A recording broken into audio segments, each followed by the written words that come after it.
dal leen jàmm ci seen tënkub xibaar yi ñu dooree kook ndaw bu ñàkk bakkanam gannaaw ba mu yéegee ci kaw garab doon wutal dund njuux gi mu yoroon doone la poto bi daal di ñëwee dal ci kawam daal di koy maas ba mu mujjee fa ñàkk bakkanam néew bi mu ngi ci morgu hôpitalu Ibrahima Niass ba nekk ca Kaolack.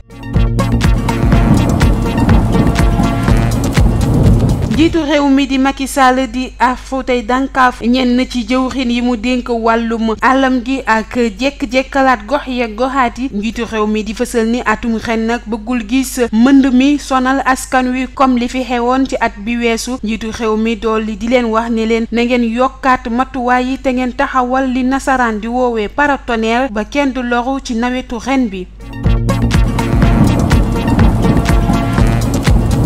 gannaaw ba attekat bi ñu gën ko xam ci Samba Sall gannaaw bañ ko dénkee dossier Sonko Adji Sarr place am boobee nag boobaak léegi nag kenn toogagul ci boobalee fauteuil ana lu waral lu ni mel ñenn ñi gis ne boobalee bërëb dafa mujjee nekk lu teey xel ndax anam bi Samba Sall génnee ko àdduna tiital na yenn ci ay ñoñam ñeneen ñi ci des sax gis ne fi mu toll nii daal bàyyi leen ci seen rukk ñu wëyal seenub liggéey te kenn du leen xam moo leen gënal ñu leen di teg ci boobalee place ak lum ci mën ci doon ñuy xam leen rek képp kuñ fay tekk faaw rek xam-xam bi nekk ci yow waaye tamit nga daal di mën a juboo kii di procureur de la République.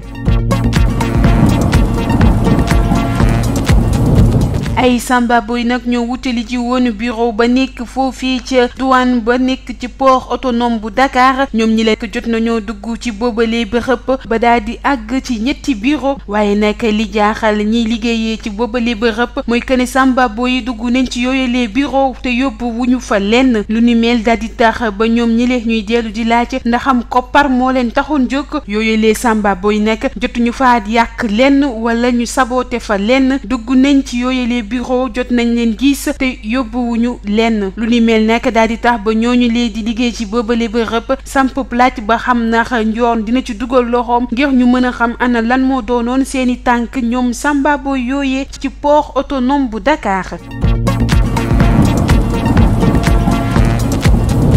ñi fare ci kujje politique bi kii di Cheikh Bamba Dièye ne kenn ci ñoom jot na dajale ay këyit gannaaw ñoom ñi fare ci kujje politique gi daal di wane seen ñàkk ànd ci projet de loi bi ñu doon voté ci jamono yi ñu génn ci pencum ndaw yi réew mi kii di Cheikh Bamba Dièye nag jot na wax ak ay naataangoom jëm ci wàllum kujje politique bi nañu daal di woo yoon te ñu dugal ko ci bu baax a baax ndax ñenn ci député yi jot nañoo ànd ba voté lu ni mel nekkut luy jëmale Sénégal kanam boobalee loi dafa xaw a lëndëm tey seen xel bari ay njuuj njaaj ba tax duñ ko bàyyee noonu ñu daal di koy valider ëllëg mu doon luy lor askan wi.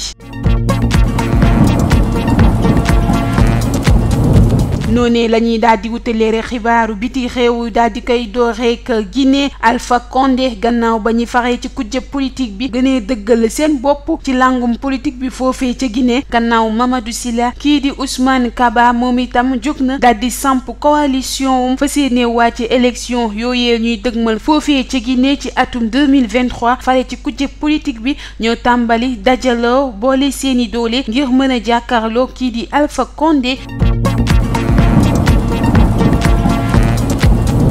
ñu daal di jóge Guinée daal di dem directement foofee ca Burkina Faso kii di seen njiitu réew ñu gën koo xam ci Roch-Marc Christian Kaboré moom nag jot naa dàkk Chérif Sy moom ñu mu nekkoon jëwriñ bu ñu dénkoon wàllum défense ak kii di Ousseyni Kaboré mu nekkoon moom itam jëwriñ ju ñu dénkoon wàllum aar askan wi gannaaw ba ñenn ci ay jihadiste daal di duggee foofee ca Burkina Faso daal di fay faat ay bakken yu bëri lu ni mel nag daal di tax ba seen njiitu réew daal di dàkk ak ñaar ñi ñu dénkoon wàllum aar askan wi ba fi ñuy waxe yéen président wu Burkina Faso bi moom nga joxagul lenge yi jëm ci wàllum jëwriñ buy téye wàllum défense ba tax na daf ko mujjee téyel boppam gën a aaraat doomu burkinabé yooyee ca boobalee dëkk fàggu ci seen bopp ba yenn ñawtee fii dootu leen bettati mbokki internet yi li moo fi ruusandi woon jëm ci wàllum tënkub xibaar yi ñuy del di leen jox dig daje ci bu yàggul dara waaye balaa boobu way leen di safoo suñu ay programme ci Ken Bëggul TV